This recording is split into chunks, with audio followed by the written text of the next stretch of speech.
50 ans tout juste après l'écrasement du printemps de Prague, la République tchèque fait revivre cette période à travers deux expositions photos.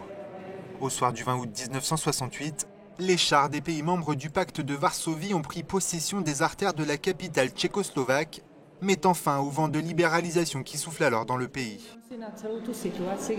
J'ai des souvenirs très précis de ce qu'il s'est passé, particulièrement quand nous étions autour du bâtiment de la radio tchèque, où la situation était la plus tragique.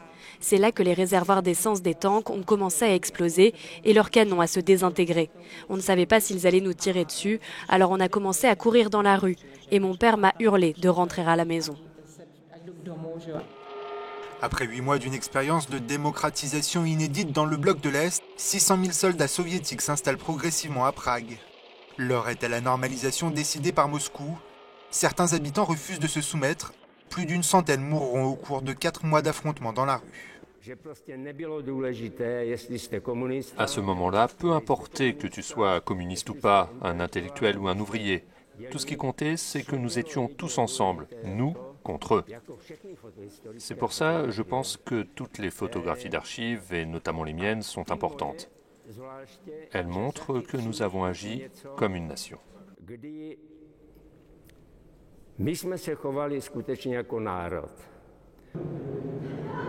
Il faudra attendre 1989 et la révolution de velours pour que les troupes soviétiques quittent définitivement Prague.